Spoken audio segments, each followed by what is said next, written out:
Budget మీద ప్రసంగం కూర్చోండి కూర్చోండి కూర్చోండి కూర్చోండి. బడ్జెట్ మీద ప్రసంగం చేసేటప్పుడు మంత్రులు ఇన్వాల్వ్ అయ్యి ఏదైనా ఉంటే క్లారిఫికేషన్ కానీ సజెషన్ కానీ ఇవ్వండి, తప్పేం లేదు. కానీ మీరు మొత్తం రిప్లైలు ఇవ్వండి. మీరు ప్రభుత్వం ఏం ఇవ్వాలనుకుంటున్నారు అనేది టోటల్గా రిప్లైలు ఇవ్వండి. కానీ ప్రతి పాయింట్కి చేస్తున్నప్పుడు దాన్ని కరెక్ట్ చేయాల్సిన బాధ్యత ఉంది. చేయండి. చేస్తుంటే రిప్లైలు ఇవ్వండి. మాట్లాడండి. రామ్ సుబ్బారెడ్డి ఎల్ఓపి గారు. అలాగే నేను ముందు కూడా డిస్కషన్ తన ద్వారా చెప్పాను సార్. సభ్యులు మాట్లాడుతున్నప్పుడు గౌరవ మంత్రులు మీ ఇష్టం, మీకు సమయం వచ్చినప్పుడు దానికి ఇవ్వండి క్లారిఫికేషన్. వెంటనే క్లారిఫికేషన్ ఇద్దామంటే అయితే వాళ్ళు మాట్లాడుతున్నారు, ఇతర సభ్యులు కూడా మాట్లాడతారు, దానికి కూడా చెప్తాము. ఇది పెద్ద సభ, ఓన్లీగా మనం ప్రవర్తించాలి. ఇంకో సభ్యుడు దాన్ని వచ్చి బడ్జెట్ మీద 3 రోజుల ప్రసంగం ఉంది. దయచేసి అది మంత్రులు సజెషన్ ఇవ్వండి, కరెక్ట్ చేయండి. నుంచి వచ్చిన వాడినే నేను గతంలో పెద్దల సభలో ఉన్నాను. పెద్దల సభ నుంచే మామూలు ఈ సభకు వచ్చే నేను శాసనసభకి. దయచేసి నాకు ఆ సిద్ధాంతం, ఆ పద్ధతులు, ఆ రూల్స్ నాకు కూడా తెలుసు. ఏం చెప్పేది ఏంటంటే మిస్లీడ్ చేయకూడదనేటువంటి సందర్భంలో మాట్లాడుతున్నా. 4 నెలల పసికోల ఈ ప్రభుత్వం దీన్ని ఏ రకంగా మీరు ఈ రకంగా విమర్శిస్తారని అడుగుతాన్నా. మీరు చెప్పండి, తప్పులేదు, కానీ ఇలా చెప్పకూడదు కదా. నేను పెద్ద సభ నుంచి వచ్చానని చెప్పారు, చాలా సంతోషం. నేను వచ్చి పెద్ద సభలో మారుస్తాను.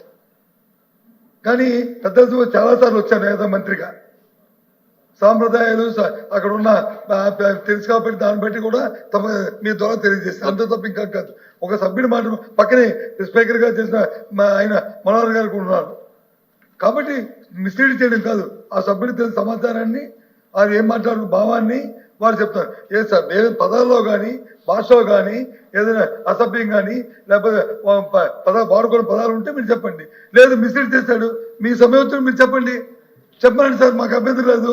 ఇది ఆ సభ్యుడు తప్పు చెప్పాడు, ఇది కాదు, ఇది కరెక్ట్ చేస్తున్నాము, ఇది రైట్ అని ఆ సంబంధిత మంత్రులు చెప్పినప్పుడు చెప్పండి సార్. మాకు అభ్యంతరం లేదు. ప్రజలే కదా అల్టిమేట్ గా ప్రజలు నిర్ణయిస్తారు. ఇప్పుడు మీరు చెప్పారు అది కాదు అన్నారు. ఇందాక వచ్చి ఆ సభ్యుడు అడిగాడు ఏమని, 3 సిలిండర్లు అంటే మీరు 2,400 కోట్లు బడ్జెట్ పెట్టామన్నారు.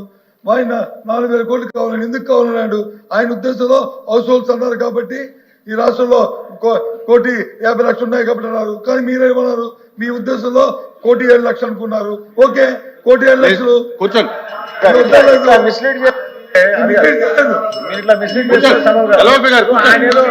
సాక్షి న్యూస్ పేపర్ చదువుకుని వచ్చి ఇక్కడ లెక్కలు చెప్తే కరెక్టే కాదు. నేను దయచేసి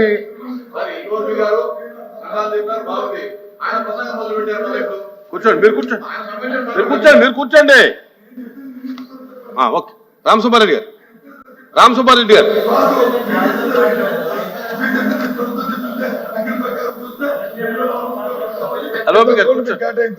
కూర్చోండి.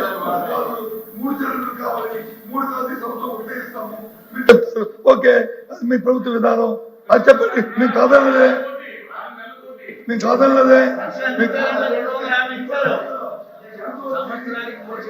ఎల్ఓపి గారు కూర్చోండి. రామ్ సుబ్బారెడ్డి గారు. సభ్యులు మాట్లాడుతున్నప్పుడు ఆ సమయానికి లేకుండా చేయాలని దయచేసి కోరుతాను. మీరు కూడా దాన్ని పాటించాలి.